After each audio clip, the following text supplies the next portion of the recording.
everyone, and welcome to Coconut TV, coming to you from St. Louis. And I have the pleasure of interviewing a dear friend of mine. She's author of Pause for Inspiration. Many of you have seen her on here before and heard of her work. And she lives in St. Louis, so I am so happy that she's here today. And we're going to be talking with Mary today about here we are about under the tree. I know, isn't this beautiful? I mean, everyone, just take this in.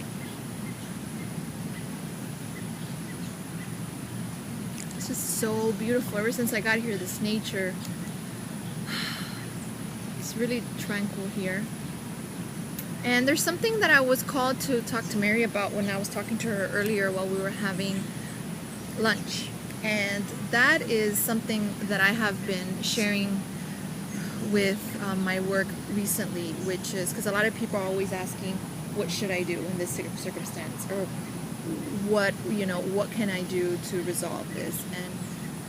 And with the work at Pathways of Light and the other work that we do, it's always to be called within and to ask. And I want to talk about that. I want to talk about how everyone, just so you know, you have the answer within you.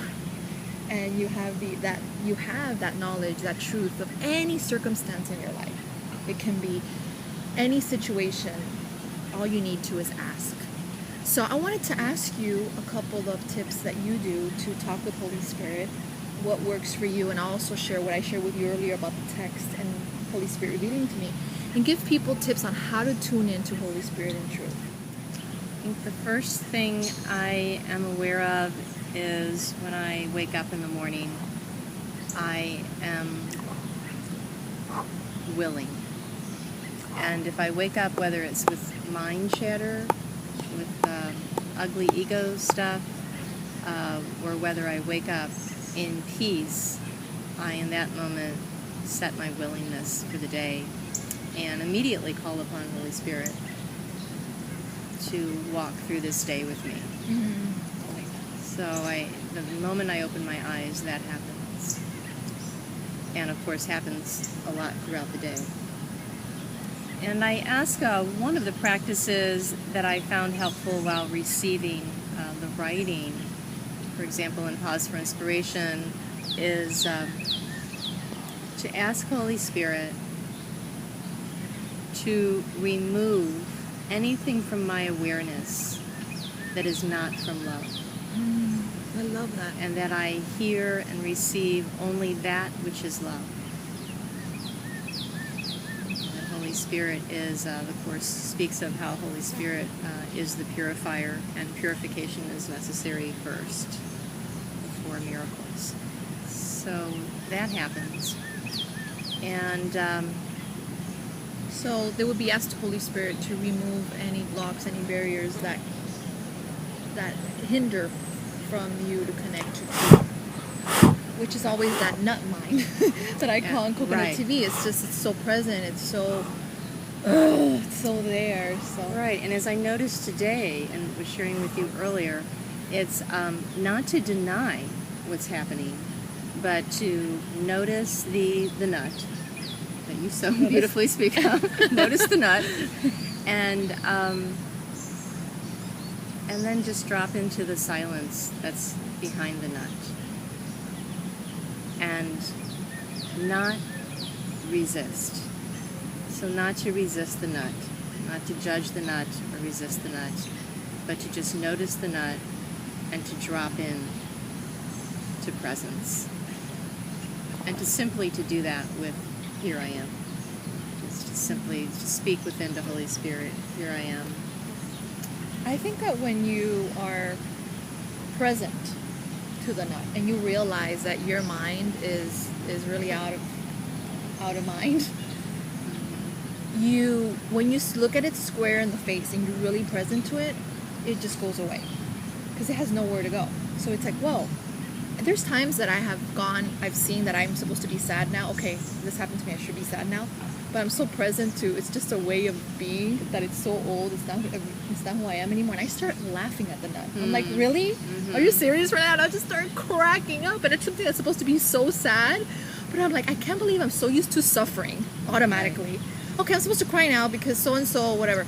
and then I can't cry because I'm just so present to that's not my truth, and so I think it just goes, and of course I always share with people that this is a practice, this is a discipline, we're so undisciplined when it comes to spirituality, and if we are disciplined, and what Mary's sharing in Pause for Inspiration, what I share with my work, it's practicing it, it's living it, it's not knowing it at an intellectual level, oh I know these steps, it's living them, and I feel that that's what makes the difference.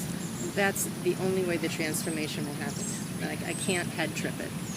I have to practice it. I know Pause for Inspiration, the Holy Spirit continues to give me what are being called self-healing practices. Mm-hmm. And self meaning the true self, coming into the awareness of the true self.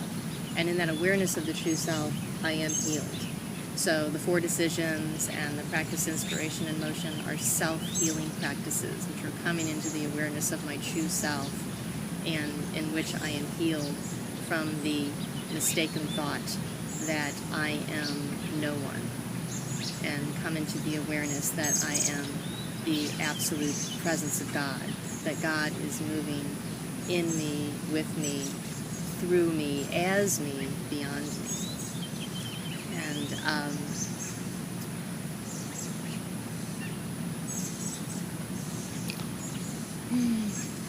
the silence for me is where it happens, that willingness to practice dropping into that pause, dropping into that silence all throughout the day. Did you just catch that she just paused? There's something powerful in that, because we're so on the go, and so soon to talk or to be quick to judge or whatever it is, but you just had a moment there. You were just practicing what you're talking about right now. Exactly. Rewind, check it out, rewind. Yeah. And it is a discipline. I appreciate what you said about discipline. Another mentor within said to me that rigorous discipline is what it takes to transform your life. I agree, yeah. And what's the thing about the practices is they reveal that the presence is real. Mm-hmm. Yeah, if I just do the reading or the studying or the talking, I'm not really experiencing the presence. And in the practices, there is an experience of the presence. And it's the experience of the presence that is transforming, that then moves you to that place of what you're saying, where then you just hear the nut and you just start laughing. Because I was doing that the other day in the kitchen. I just was hearing the most ridiculous things, and I was just like, excuse me? It's like, I don't think so. It's like, I'm not buying into that one. No. That's funny. And another thing that, another thing to do, practice, is to notice that it's fear, and to welcome the fear, and to just motion it into love, and said, oh, this is fear, and I'm just going to motion you into the love. You can go home now. I'll tell the fear thought, oh, you can go home now.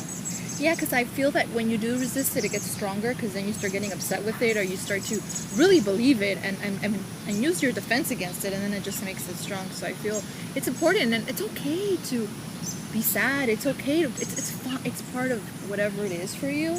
And I feel that the more that you're just with it and acknowledge it and be willing, which is the first thing you said you do when you get up in the morning, be willing to see it another way. What I would do in that instance is, Holy Spirit, I know that this is not my truth. My feelings are not right now. I'm not feeling good.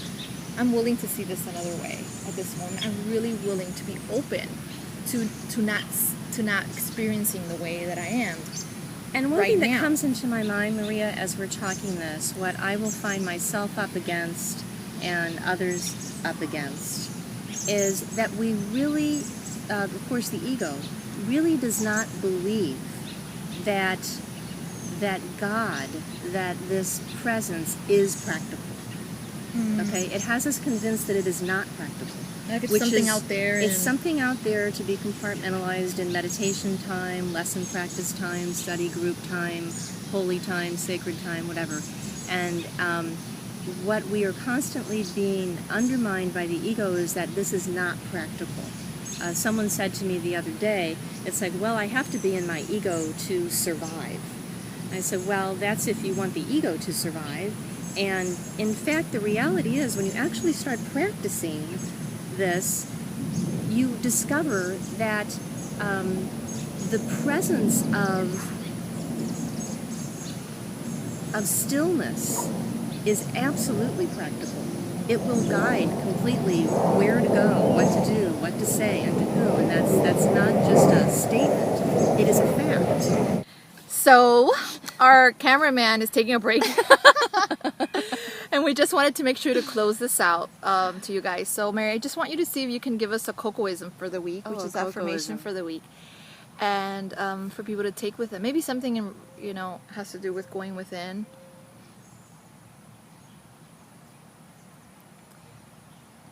The silence will lead me within if I want to go there. The silence will lead me within if I want to go there. I love that. All right, my coconuts. Thank you. This is the first time I do this shot of myself. We're going to finish with sunglasses. From St. Louis, much love. And till next time, have a blessed week filled with love and light. Thank you. Joy, joy, joy. Joy, joy, joy. Thank you, Mary. Thank you, Maria. Thank you, coconuts. Okay, bye.